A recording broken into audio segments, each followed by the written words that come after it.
Welcome to episode 235 of the 77 Club. Harry, start with the socials. The Wolves 77 Club on Facebook and Instagram, at 77 Club Podcast on Twitter. Is it dropping out? No, I'm massive to that, Harry. Keep going. Twitter, podcast, Spotify. This could be a car crash. Ignore me. Carry on, lads. Jack Williams is here. No, I'm joking. Hello. No, he's having it. I'm not having it. And Dan Bayliss. Hello, everyone. Well, I was away in Cyprus. I enjoyed listening to the podcast by the side of the pool. So well done for getting it done. Well done to Harry for hosting it as well. Because his internet is so bad, it may well catch up with itself in a second. But I'm going to start with Crystal Palace, Jack. One of the two on the podcast that went. The other was Bayliss. But let's start with you. Starting 11, I think most people would have probably been happy with. Your thoughts? Yeah, on paper, it was about as good as what we could put out, really. Sarabia, obviously, 4 assists midweek, so you think he's justifies coming into the starting lineup. But as it turned out, I don't think he actually touched the ball. So I know it's probably a bit harsh, but it was just a really, really frustrating Sunday afternoon, really, all round.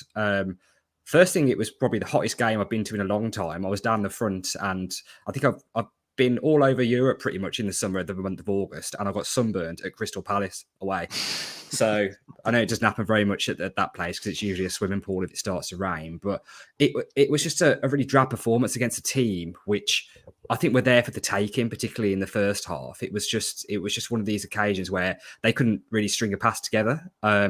We looked the better team just about. We looked all right in the first half, but we're just scared of shooting.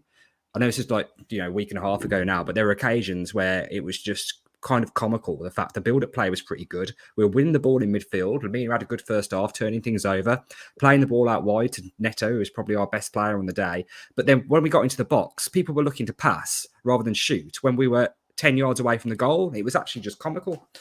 And so then what happens is Crystal Palace come out in the second half and then just start looking like ripping us apart like the prime Barcelona with their passing, and we lose the game. A game that was there for the taking, all because we didn't score when we were on top, really, from my opinion. I haven't watched any of this back, by the way. I'm going from memory, just from watching it from the terraces, but you guys can chip in on that. Go on, Bez. Yeah, I saw it a little bit differently. I actually thought Wolves were in the game for quite a long period. Jack's totally right. Didn't take our chances. Fuck knows why they won't shoot at goal. Like, no idea. It was just ludicrous because we played quite well. They've scored a goal because inevitably we do the classic thing of playing well then conceding one. Hwang got a good equaliser. Game's in the balance. 50-50. Game could have gone either way, but Wolves are in it. And then the fucking PE teacher gets his stopwatch out, makes some changes. Wolves go to utter shit. They score 2 quick ones, game over. Honestly, it was proper year 7 PE teacher. It was diabolical. He made 2 changes. It was 1-1, quite a good game of football that could have gone either way. And then he tries to shore it up, takes a forward off. Fabio did look knackered. And you think, great, stick the big man on, away from home, smash and grab. Doesn't matter. He tries to shore it up. The midfield go to pot. Palace start passing it around. And we just forget how to defend. It seems like he made a change, but there was no tactical change that went with it. He just sort of went, we'll put another midfielder on the pitch and try and shore it up. But I'm not going to tell any of them what I'm doing. Because none of them had a clue. No, I think that's right. But honestly, if, the Bournemouth fans, we're sort of getting comments from sort of saying, yeah, he kept us up, but he's not a fantastic manager. I now get it. I now totally get it. Because Wolves were in that game until about when did we score? What time did we score? It's a couple of weeks ago now, so I can't remember. 50 odd. 50 minutes, yeah, something like that. Yeah. Just not long after. So I'd say for an hour, we were well in that game, and Palace did look like, just towards the end of the second half, they were there for the taking. But then, I'm going to start just calling him Mr. O'Neill, because he is just a PE teacher. 65 minutes, Hwang scored. Harry, reasons to be cheerful. I thought Neto was okay. Obviously got his 2 assists, which probably made it look a little better than it probably was more possession. But I think it does come down to the fact that, Jack's point, we don't seem to shoot at the right time. And if you're not going to shoot, you're not going to score. Yeah, Neto was probably our shining light, 2 assists. Probably could have done better, though, in my opinion. I think he could have ran at them a lot more. I thought Fabio Silva was awful, absolutely awful. Number 9 shirt, shocking. At the back, Kilman was awful. Jose Sarr had a moment of madness again where he just gave him the ball first half. Luckily, Kilman cleared it off the line. And yeah, we crumbled like we did against Brighton at home. 2 quick goals and just give up. Simple as that. I agree with Bayliss. That substitute cost us the game. Bringing on Babacar Traore, Fabio Silva. I think only Gary O'Neill knew what he was trying to achieve with that because no one else did. And it was a shame because we had a good win at Everton, good win against Blackpool. And then we just go and perform like that. And I thought Palace were there for the taking first half. Like Bayliss said, I thought we were pretty good up until Sarr lost his head. And then obviously we gave him the goal second half. But we scored 2 goals, but the scoreline doesn't tell the full story, does it? No, I don't think so. I thought Eze made a difference, Jack. Obviously, he's now in the England squad, a very good player. So, Zaha moves out and Eze sort of comes to the forefront a little bit more. He was a thorn in our side last season as well. But the engine room, the Laminas and the Joe Gomez's of the world just didn't seem to be on it at all. Well, Gomez was a bit of a passenger, wasn't he, to be honest? I think in that game, there was a few performances where you just look across the pitch and you think, yeah, they're just not good enough, really. I mean, I called out Sarabia earlier. And I'd forgotten about Jose Sarr's moment of madness where again, we've been playing all right, quite in the game away from home and on top. And on another day, that would have just been a mistake in kicking under pressure where he could have let him back in and, we could have... fallen behind before half time, which would have been even worse. And going back to what Bailey said about the substitution, I had forgotten about that actually, but that was the turning point. And I think it says a lot about the mentality of the manager, and you can read a little bit into it, just the fact it was such a sort of a defensive change in that position. Ever since we've come back in the Premier League, we've got used to going for a game until it's to the death, really. Think about, particularly in the first few seasons, how many late winners or late equalisers we've had from those positions. Whereas I think he was just thinking, right, 1-1, I'll take that. A point more towards safety. A point away from home in the Premier League is good. Kind of the mentality you would have had with Bournemouth last season, and just thought, right, hey, I'll take that. Let's throw another midfielder on, flood the midfield, and we'll take it. And it's not what we want to see. We think we're better than that. We've got players who should be better than that, and it was just a poor choice, which changed the game. And then Kilman and Dawson just looked off the pace when they were being passed around, really. And I don't know what anyone was doing. But it was so inevitable. The second he made that, we dropped back. We went on to like almost a half-court press. We dropped in, let them play the ball in their own half and come at us. And you just saw it. Over 5 minutes since when they made that substitution, Palace just pressed on and pressed on and pressed on. Then we gave them a chance. Then they had another chance. You just thought, absolute matter of time until they score here. So if we're going to be in 1-1 situations in a fight for points, if that's what Mr. O'Neill thinks he's going to do for the season, he isn't going to last very long. I love it how you're sticking to that. I hope it lasts the season. He probably won't. It won't last till fucking Christmas. Harry, I think, we're a little bit down in the dumps with it. And I think a lot of people were calling it an acid test, as we were calling Everton an acid test. And it seems that every game's going to turn into an acid test. But, can I have some acid to watch that? It'll make it more interesting, certainly. But, we obviously lost Nunes in the manner that we did, and we'll talk about him a little bit more in a minute. But the new signings have come in. Gonzalez was on the bench. We didn't get to see him. Obviously, he's not ready. He's very, very young. He's very, very raw. Could be another Fabio Silva on our hands, probably. But, we've got some players to come in. Do you think they will be sort of looking at that and going, I've got a chance of getting into the starting 11 here? Oh, 100%. I have actually titled this podcast why Wolves will shock Liverpool. And the reason I've put that is because I think we're going to switch to a 5. So I think we're going to see Santi Bueno involved a lot. Now we've got the 4 centre-backs because we can't keep leaking goals like we have been. I know Bayliss has lost his head as usual about Gary O'Neill, which I can't disagree with what he's saying. But apart from that substitute with the Babacar Traore move, everything else he's done so far as Wolves manager, I've agreed with. And I'd have probably took 4 points out of these first 4 games. We've got 3. You'd have took a win against Everton and try and get a draw out of one of the other ones, ideally. And so, yeah, I think the new players are going to be involved. We need them. Santi Bueno probably will be the favourite to come in. And the midfielder, I forget his name, was it Bellegarde? Bellegarde, yeah. I think he'll be involved. But I do think we might see a 5 at the back, which we'll go on to more for the Liverpool preview. But we missed. I wish we'd have got another striker because Fabio Silva just can't score. It's pretty plain to see now. I want to start Sasha if he's fit enough because I think he makes a difference when he comes on. And yeah, but we're just below par in my opinion, and there's a long way to go. And if we get a couple of wins out of these next 4, which is going to be very difficult, we'll all be happy again. Let's just have a quick look at the international break, just because moves on from the point that Harry just made there about Fabio, Jack, and 2 goals, 2 assists for Portugal under 21s last night. It was against, Who did they play? I think it was against Andorra, which means that it wasn't against farmers, it was against young farmers. So maybe that's his level. Maybe it will give him a boost. Which one out of those 2 options do you think it will be? Because with all intents and purposes, he's probably going to be starting the next game. I swear we have a similar conversation with this every few weeks, every few months about Fabio now. It's just, he scored for insert name of team, which isn't Premier League level. Surely that'll boost his confidence or he'll start banging them in for us. And there's just one moment that's just repeated in my head from that Palace game where he just should have shot and he tried to just square it across the box. And I just can't get that out of my head. That's because he's low on confidence.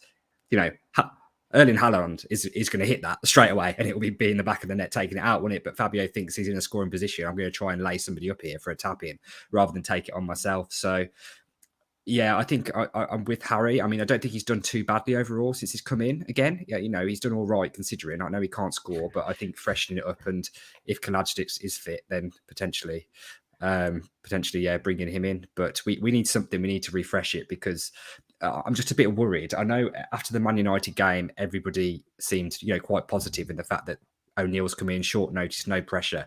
We played really well. But have we played well in any game since then, really? Everton, we got out of jail. I don't know how we won that game overall, let's be brutally honest. I don't think we should have won. Jose Sarr, he's up for save of the month, isn't he, for that save? Jose Sarr. Great save. It was, yeah. It was a great save, yeah. And there's a few moments in that game where he really kept us in it, and we managed to score really, probably a little bit against the run of play in the second half. But apart from that, the performances, despite there being some good bits, I mean, we played well against Brighton in spells, didn't we? I think, despite then getting battered later on. There's been some good moments, but one swallow doesn't make a summer, does it? It's one of these things you can be good for 15 minutes, but if you don't get it, have they got like Clanger of the month? Because Jose Sarr win that as well, wouldn't he? If we taken home all the accolades. Do you want to go back to the Fabio Silva scoring against Andorra's under 21s? Go on. Here we go. One was a penalty. There are about 260,000 people in Wolverhampton. And there are just shy of 80,000 in Andorra. So you can take a third of the under-21s that live in Wolverhampton. They have to play against an international football team. That's what he was up against. So he scores against Blackpool and Andorra. That's his level. I am just laughing at the comment section because at one point it was Chaotic Rager in there, and then Harry's asked him what he's having for dinner, and he's having chili and chips with some beers, mate. And Harry said, "Lovely."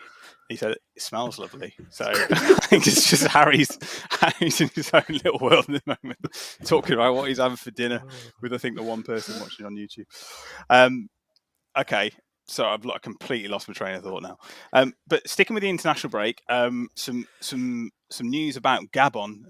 They have failed to qualify for the African Cup of Nations. Boo, sad. But that means Lamina will be available in January due to them not qualifying. So there's some good news. I want to just talk very, very quickly, Harry, about Gareth Southgate because he kind of reminds me of a little bit of Gary O'Neill, not just in the way that he's very, very negative manager, but also like they look quite similar as well.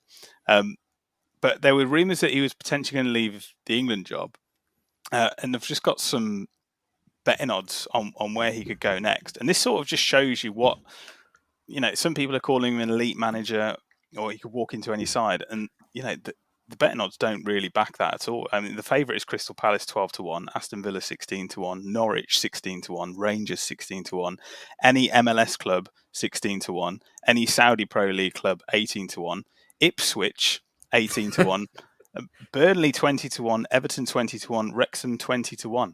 Just your thoughts on Gareth Southgate at the moment, because he's coming in for a lot of stick, but obviously beat Scotland last night. Scotland in a Not Scotland. a very rich vein of form. I mean, They're flying. they're unbeaten in 20. But yeah, it's never really Um, friendly against Scotland. On Southgate, mate, I think he's done a really good job of England, but it's time to go, as Claude once said on AFTV.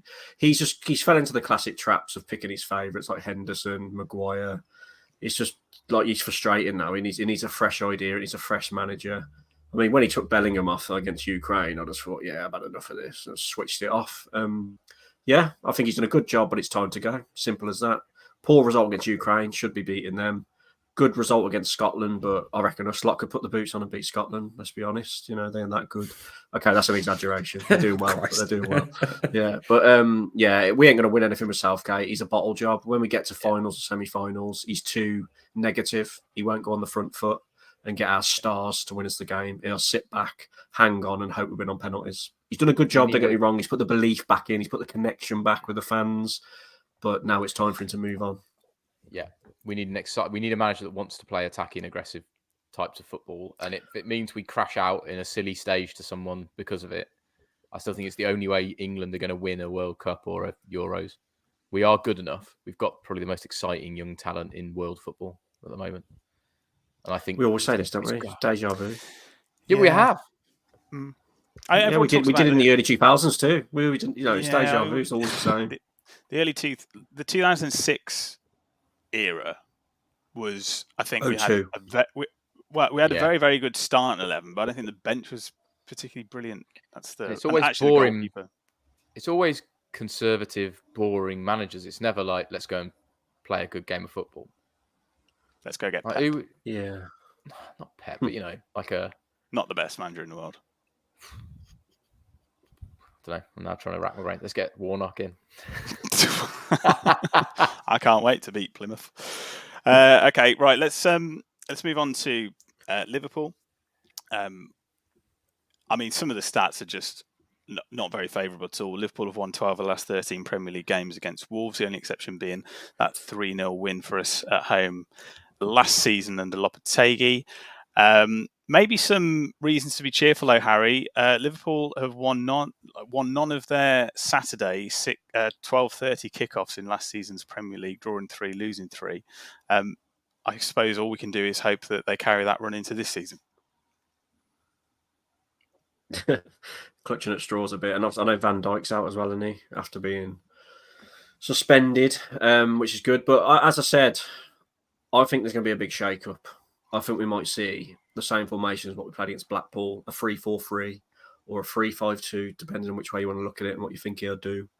And I think it's needed as well, because if we go 4-4-2 or 4-4-1-1 and try and go toe-to-toe with Liverpool, we'll get absolutely spanked and we'll be conceding 4 or 5 goals. So that's my prediction. I'm probably wrong because I'm usually wrong about everything, but I really do think Gary O'Neill might switch it up a bit, try and be solid at the back, hit him on the counter. Nuno days, here we go. But no, I'm joking. But what I will say is if he does do that, I hope we keep the aggression up and the high press. And because we have created a lot of chances in these first few games, just we can't score. And we've just got to stop leaking these goals. So that's my big, bold prediction. We're going to have 3 centre-backs on the pitch. Jack, do you concur with that? What are your thoughts starting 11-wise? I don't know. It's a difficult one because I don't really know, particularly with the new additions, like who's been training, who's actually match fit, who's ready to play, particularly coming back when the transfer window closed, obviously just before the international break. I really don't know the setup or much about these new players. I would like to see it freshened up, kind of like Harry said, a change of formation, change of personnel. But I don't think I've seen much from Gary O'Neill yet to suggest he's going to make massive changes when coming back. He'll probably stick to what he's worked on already. Players have been away for the international break, and it might just be a similar sort of team selection to the game against Palace, to be brutally honest. I haven't got much high hope for this one. I don't know about you guys, but it's obviously a difficult game, and Liverpool has started quite well, and I can't see us. And based on what I've seen so far, again, not just the results, but the performances, I just can't see anything. They struggled against Newcastle, though, didn't they? Did you watch that? Yeah, but they're better than us, aren't they? Like it's like all these teams are better than us. Most teams are. If they got battered by Luton, I'd have some hope, but I you know. Bailiff, that's one for you in the comments. That's one for you. Look. Yeah, got to have a start. I thought Smedo's been good at the back, but he didn't look great against Palace and couldn't get forward. He offers nothing going forward at all. So maybe it is time for Doc to have a go if we go to a 5. I mean, the only thing that could be useful on Saturday is if someone pops down to Wolverhampton Cricket Club and asks to borrow the scoreboard, because it could be anything. We have no hope, do we? Is it time for Sasha to start though, Harry? Goal off the bench against Everton. Obviously, got the winner. Came on. He's just something different, isn't he? And we know that Neto can be flash in the pan, but when that one flash in the pan is a perfect whip cross, and we're walking away from 3 points, an absolute steal. It seems like a little bit of a no-brainer to me. Yeah, if he's fit enough, he's got to be in there because they're trying to bring him back slowly, aren't they, after his injury? Get him up there with Cunha for me. I think Fabio's had enough chances now. Give him a rest. Bring him on, maybe. Yeah, I agree, mate. I'd get Sasha in there and hope he can get bang and head in. Header, shoulder, anything. Knees, toes, they all count. Jack, score prediction? So Liverpool beat Villa 3-0, didn't they? So 3-0, to be honest. Liverpool. Harry?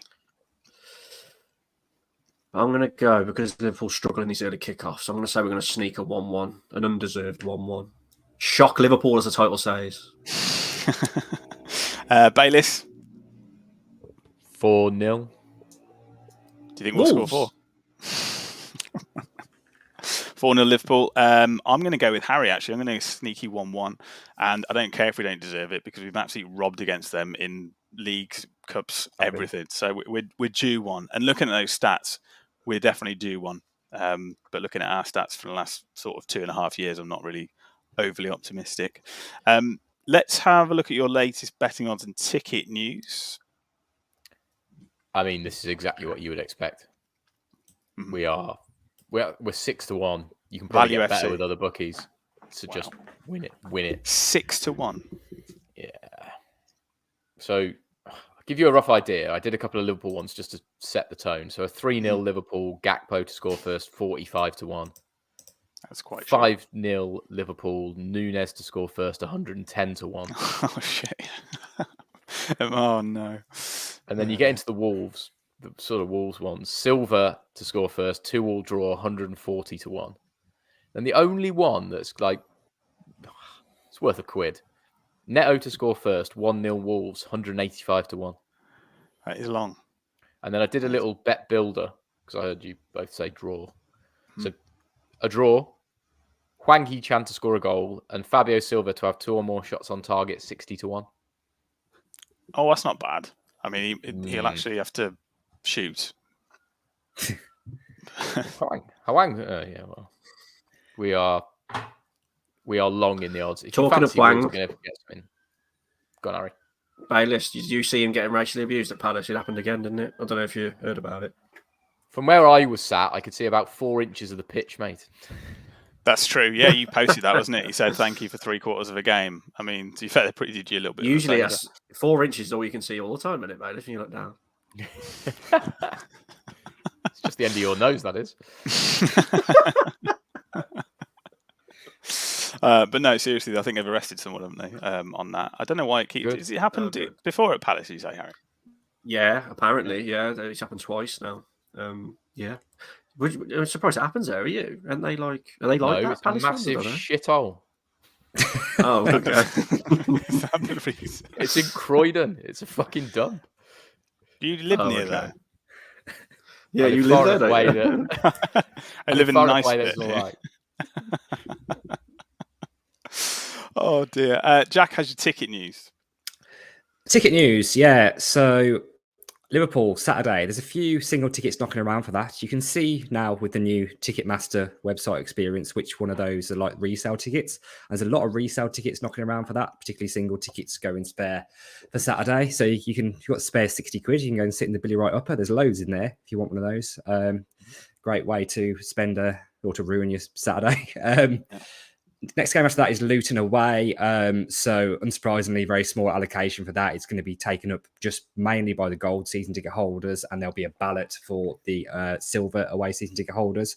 So very little chance of getting a ticket for that unless you're already on the gold or potentially silver away season ticket scheme. Then you get we've one, got Jack?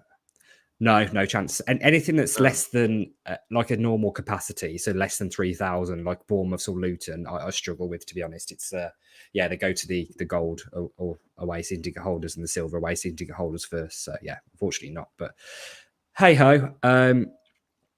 Actually, think about it, that'd be a big game, wouldn't it? Because that's Luton will probably be playing for their first points of the season. Then potentially, I'm not sure who they game in between against. I think it's against Fulham, so they'll be eyeing that up straight away as particularly their first home points of the season. So that's going to be a pressure game. Looking at that one, so who knows? I remember going to Luton under Solbakken and we lost when they were in the conference. So let's see how that goes. After that, we've got a glamour tie away at Ipswich in the Carabao Cup on Tuesday, the 26th of September. Absolute horrible away trip for a Tuesday night for anyone making that. Allocation of 2,400, £20 a piece. I'll be surprised if they all sell, to be honest, because it's quite a long way, isn't it? But yeah, do we think that's expensive? Yeah, I think £15. Yeah, that's terrible. It should be like £5. Yeah. So, yeah, fair play to any Wolves fans making the journey for that all the way from Wolverhampton on Tuesday night. Then what we got after that, we got Man City, home games against Man City and home games against Villa, actually. The tickets for Man City are currently on sale to members. There's a few left for that, particularly in the temporary stand in the corner. And then tickets for the Villa game on Sunday, the 8th of October, which is a 2 o'clock kickoff on a Sunday.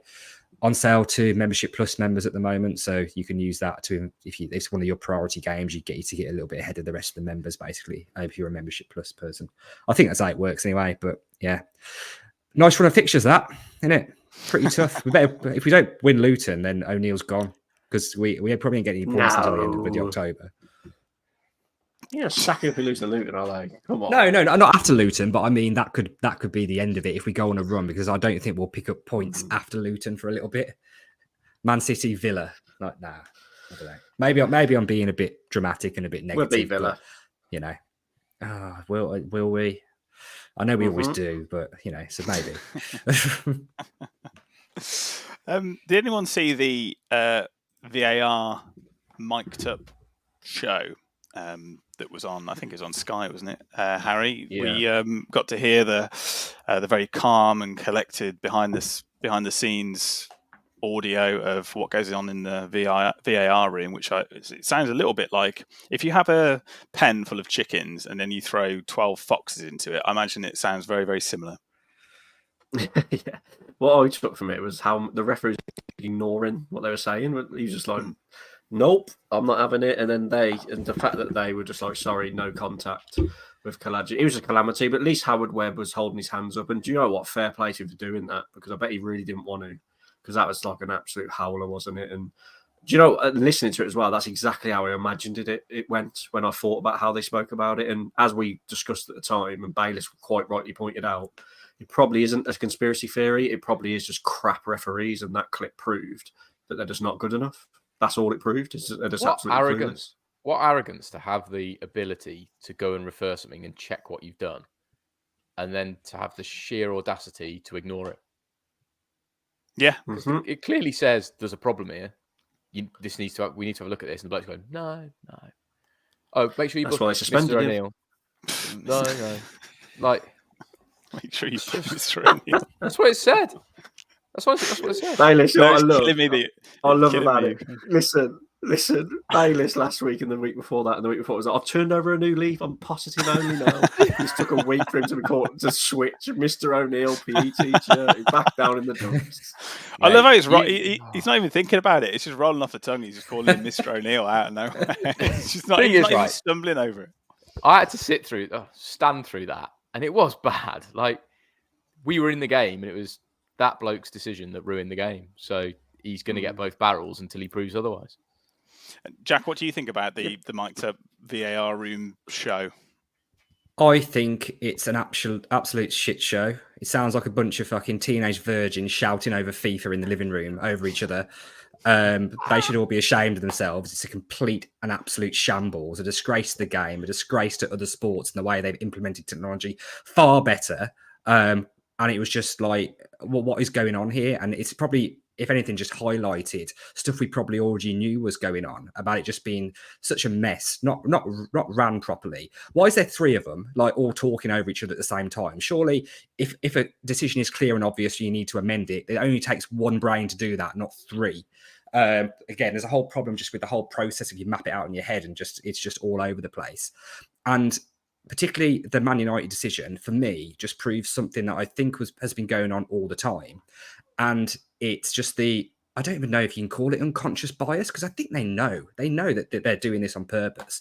And if that decision for that penalty had gone the other way, there would have been a different decision. And the reason for that is when it's against Man United or against Man City, against Liverpool, as you saw with the Man City offside as well, they look for a reason to give the big team the decision. When it's the other way, they do the opposite. They look for a reason. Oh, is there a way we can rule this out?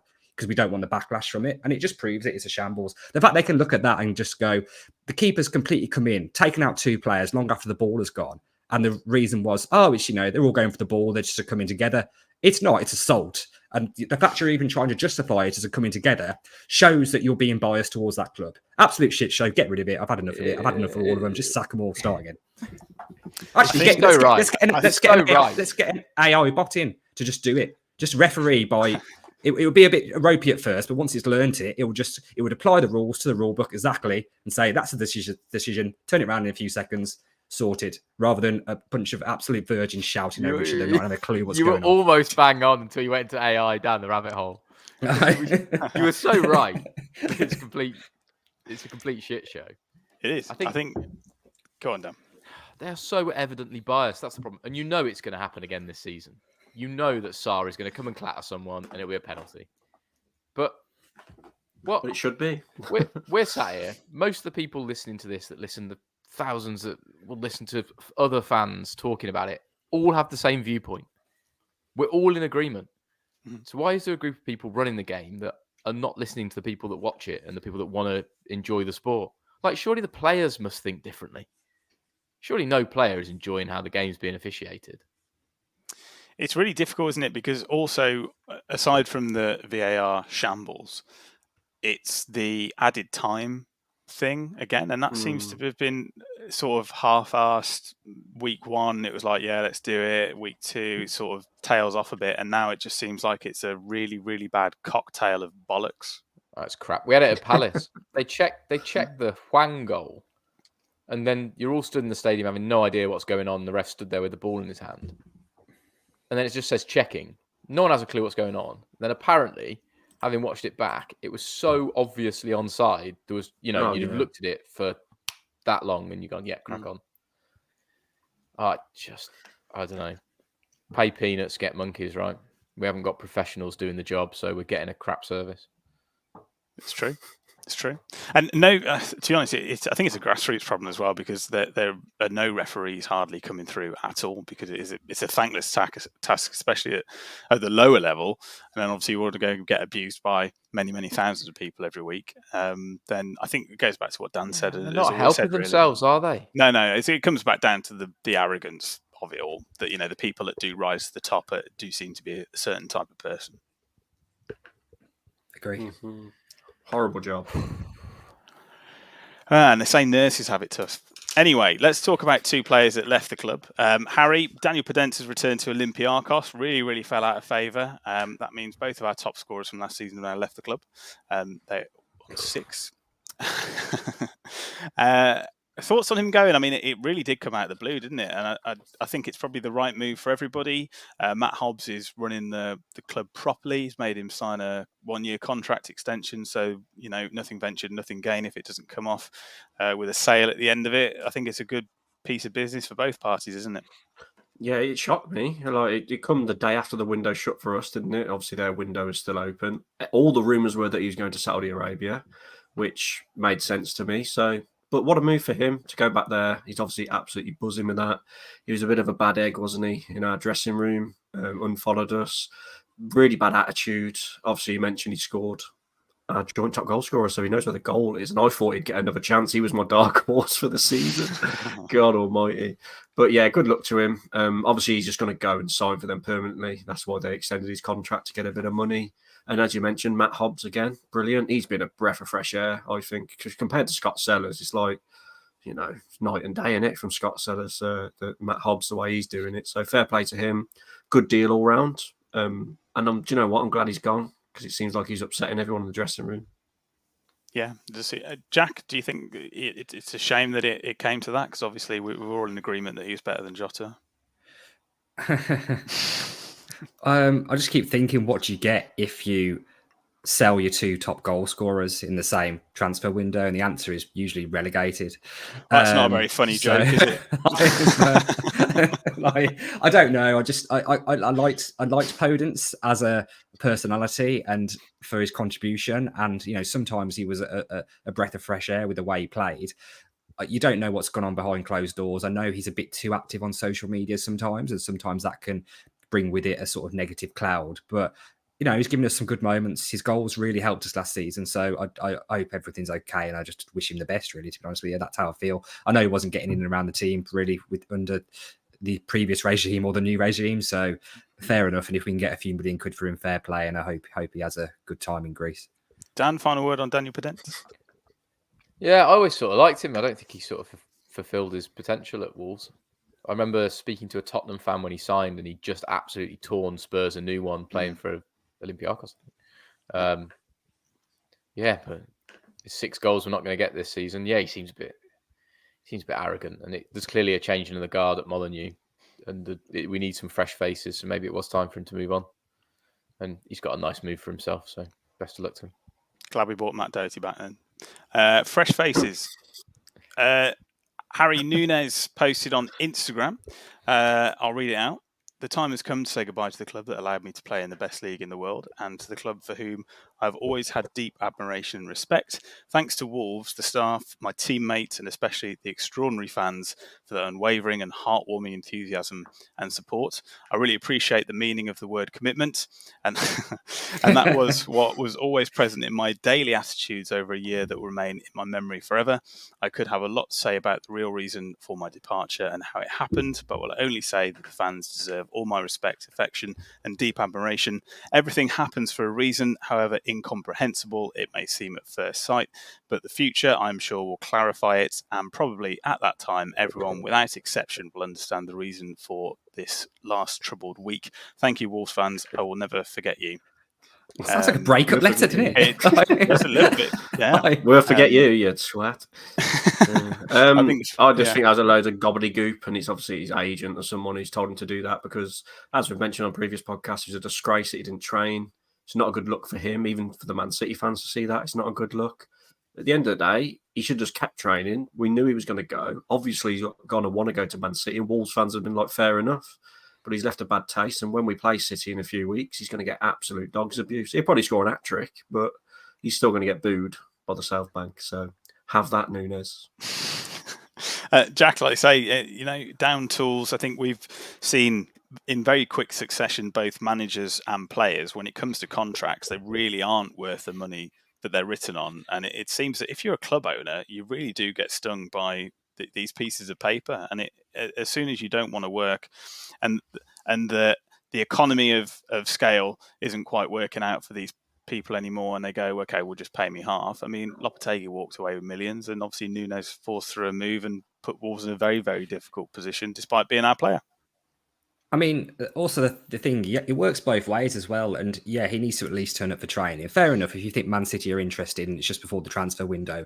I'm not expecting you to be diving into every tackle in training. Just at least just turn up and, have a kick about and, take it semi-seriously. I think that's, all we ask.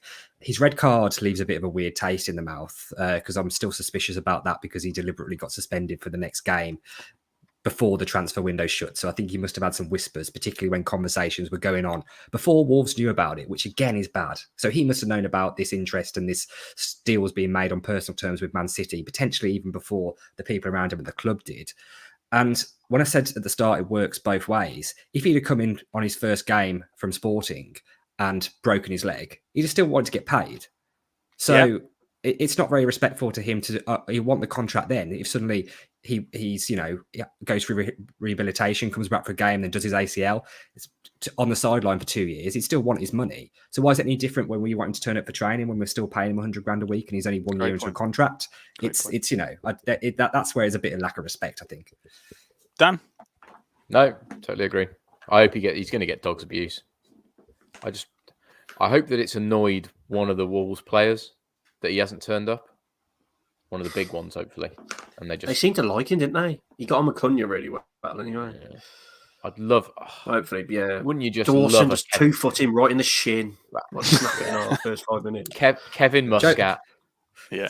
Jose Sá will probably be passing out from the back to one of our guys and putting him in the head. I've found out a very interesting fact about Nunes, actually. And I don't know if you know this, he is the only Wolves player ever that could eat an apple through a tennis racket. Goofy prick. I'm glad he's gone. Excellent. Right, okay. That's people that have left, sadly. I know that something interesting came in the post for Bayliss, but we're going to go on to that next week, I think, because Harry has done us a quiz. Right, before I start, is my internet holding up? Because I'm about to host this, so if I keep dropping out. Yeah, you're right. Brilliant. So, lads, 3 questions each. There is a Brucey bonus round. Should we just go in order as usual? Sam, Jack, then Bayliss? Yep. Whatever. The theme is Wolves v Liverpool mixed with a bit of England. Topic of the week, innit? So let's start with you, Sam. Let's get going before my internet drops out. Wolves, right, Sam. On the 29th of December, 2010, Wolves beat Liverpool 1-0 with a goal from Ward, the famous one. But who was Liverpool's manager that day? I think that was Roy Hodgson's last game or somewhere close. Go Roy Hodgson. Correct. Well done. Was that an easy one? How'd you know that? Like, yeah. That's a good... I knew Sam would know. I should have given that someone else, shouldn't I? Well done, Sam. Very good. Thank you. We go to Jack. Steve Ball scored against Scotland in 1989. But which player did he come on for on the 31st minute? Oh, bloody hell! That's what we call a stinker. Gary Lineker. Gary Lineker. Oh no, I think Gary Lineker? Do you know what? I'm a bad guess. No, it's not. It's John Fashanu. Oh, bloody hell! Do you know what? Good guess, though. Sorry, Bayliss. Bayliss, you've been left with the 1901. That's you love that. Harder than that. Like, come on. But Jack, my dad would have been shouting at the bloody radio then. Not Harry, I wasn't alive then. Everyone knows it's John Fashanu. Well, let's just get this one out of the way then. Bayliss, who assisted Steve Ball for that goal in that game? He's back. He's a right back. He was a right back for England. No, don't say Gary Neville, for fuck's sake. Yeah. How's your later 80s England right back, Stan? Yeah, imagine. Oh, hell, Harry. I have no idea, sorry. Not a clue. Okay. I never knew who it was. Do anyone else want to guess? Or comments, do they know? No, comments don't know. No. And no one's in the comments. I wouldn't even, a butcher? Or would you say right back? Yeah, right back. No, it's a bloke called Gary Stevens. No idea. Oh, Big G. I thought you might know because it's such a Mr. famous Gary goal. Stevens. You call yourself Wolves fans. I thought one of you might know that. Right, next round, Sam's 1-0 up. Good. Yeah. Good. That Sam's was a hard question as well. Yeah. At least it was a bloody Wolves question. Mine was probably next the hardest one, Sam. question. What colour is a fire engine? I know this. Well, now Sam's got an England question. Sam, to you. Here we go. Matt Jarvis made his debut against Ghana in a 1-1 in a friendly. Who did he come on for in that game? Oh, bloody hell.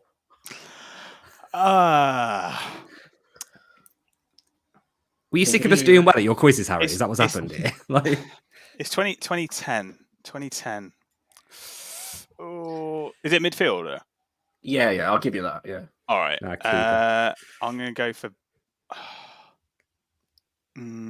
Joe Cole. Oh, and a bad guess. It was Jack Wilshere. Oh, that's not a like for like sub, is it? No, but obviously they might have been testing it out friendly, wasn't it? Back round to you, Jack. Wolves beat Liverpool 3-0, February 2023. Yeah. This year, last season. Yeah. Who scored an own goal for Liverpool that day? You know, it's really bad. I've got a mind blank against this game for some reason. I don't know why. Was it the bald bloke? Was he bald? You had about 20 points, probably. He was bold, I think. Is he bold? Was I there? Yeah. Probably not. Probably not. I think I know it. Come on, have a Yeah, guess, I Jack. don't know. I don't know. Is it You've Matip? got him on the tip of your tongue. Matip, isn't it? It is Oh, Matip. Sam's he's got bold, it. It's isn't he? Matip. Yeah. Yeah, he's bold. Yeah, it is. See? Huang won it, put it across, and Yeah. he put it to his own net. These questions are hard this week, aren't they? I thought these were easy. Fun We are fact: just those shit, first though. five are off the top of my head as well. No, they weren't. Bollocks, Not the you Gary Stevens liar. one. That's a lie. The Gary Stevens one's a lie. Have you got I knew Stevens on the John back of that Fashanu one? one. Shit. Bayliss, in January 2011, Wolves lost 3-0 at home to Liverpool. Which two pundits got sacked for calling Cyan Massey so many bad words and saying she don't know the Cyan. offside rule? Sean. Isn't it? Cyan Massey? Sean. They said she don't, and then it turned out they said she don't know the offside rule. They questioned her body. That's and the it turns easiest out question so far. She made. But you know what's funny about this? She made the right call. Yeah. She got it right. Yeah. Was it? And Who was it? Two Andy- pundits. God, the one that played for Wolves, Andy fucking Jock. Andy Oh my fucking- god, he's gonna get it wrong. And Oh my it's God. Andy Jockman. Andy, don't help him. I Don't had help his him. name on the Andy tip of my Jockman. tongue. Andy Jockman. I need both presenters. Andy Jockman. Andy. Don't help him, comments. Don't help him. Don't do it. Andy Gray. It was Andy Gray. And, Yeah. and it was Former Wolves Cup winner, yeah. And you're not getting the point unless you get the other one. Gonna have to Did you rush smash it, down. Jamie? Did you smash it? Yeah. When you said to Jamie Redknapp, did you smash it? I don't know. Right, what the other one I was. think you got it wrong. You I don't know his know. Oh name. my god, you failed. What was it, lads? Someone say. Richard Keys. Richard Ah. Keys and Andy Gray. Ah. No points. I knew it was Andy No Gray. points. Andy Jockman. Round two. Oh, it's Andy Jockman, yeah. That's actually his name. Sam's the only one with a point so far after 2 rounds. Yeah. Can you believe it? You Yeah. should have got that. Jesus Christ. Andy Jockman. Back round to Sam. Last round, and then we've got a Brucey bonus. January 2011. Wolves lost 3-0 in that game, so we're on the same game again. Fernando 3-0 again. Torres scored 2 goals. Which former Liverpool midfielder scored an absolute screamer that day for Liverpool? Like an absolute worldy top corner. Which former Liverpool player? Well, obviously, yeah, he played for Liverpool at the time. They beat us 3-0. Torres got 2. And then this player scored an absolute worldy midfielder for Liverpool. Who was it? Xabi Alonso.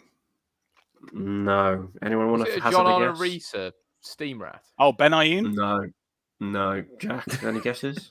I've got no idea. Gerrard? I remember this goal because I had a season ticket to South Bank at the time, and it was apart from Neves' goal, I think it's the best goal I've ever seen at Molineux. It was Raul Morelos. Remember him? Oh, yeah. Nope. It was an app. Go back and watch it on YouTube or something. It was an absolute steam rat top corner, a Yeah. bit like Neves is, like same sort of thing, but he didn't control it. But God, you're all crap. He's Gary Next Stevens' one. This Jack. is for 3 Well, wrong. Sam's still winning, so Jack and Bayless, one of you needs to get an answer right to level it up here. I don't think we Jack. will, Harry. Jack, January 2012, so exactly a year later, Wolves lost 3-0 at home to Liverpool again. But which former Newcastle, West Ham, and West Brom striker opened the scoring for Liverpool that day? Newcastle, West Ham, And Albion, West Brom. are the 3 of the clubs he's played for. Play for Liverpool. Yes, they beat us 3-0. Striker. Oh, don't look at the comments. Don't look. I don't Good know. luck. Fucking Oh, Albion shit. striker. Yeah, well, yeah. I want to say no. Kieran Richards is a stupid answer. West Ham striker. Liverpool. Peter Crouch. Newcastle, No, West. I don't No, know. you can't have that. Andy Carroll. Oh, God, I forgot about him. I thought he was training with He us. just made the move. I was going to add Redding in there as well because I didn't throw you off like that. 'Cause he was at Albion, wasn't he, for a few games? Yeah, Andy Reading would have Carroll just helped. signed for Reading would have 35. helped actually. Right. I yeah. didn't want to give you that. 35 million he hadn't long signed, yeah. And the other 2 goals that day was Craig Bellamy and Dirk Kuyt, believe it or not. So they beat us 3-0, Wow. 2 Januaries in a row. Sam Bayliss, you need to get this as Sam's won. Oh, no. No chance. Bayliss, Connor Cody scored 1 goal for England against Wales in a 3-0 win. Who put the ball in for him to score that goal? Well, I reckon it was a corner, wasn't it? It was a corner that went deep, is it? It was No? a free kick, a big deep free kick, big Kick. diagonal. And he tapped it in the back post. So Yeah. he was taking free kicks a couple of years ago from that sort of position.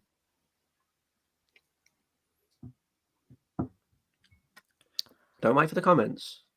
I'm not. He's definitely waiting for the There's nothing in the comments. Oh, It will I'll be say in a minute, Henderson. quick. I'll say Henderson because they love picking him. No, not a bad guess. It was Kieran Trippier. So that does mean Sam has won with one correct answer out of Look 9 at that. lads. You're awful. Well done, Sam. Amazing. Brucey Brucey bonus in that England game when Cody scored his goal. The 2 other goal scorers that day were both making their debuts and both scored. Who were they? 2 strikers. Callum Wilson. No. Good guess. Similar.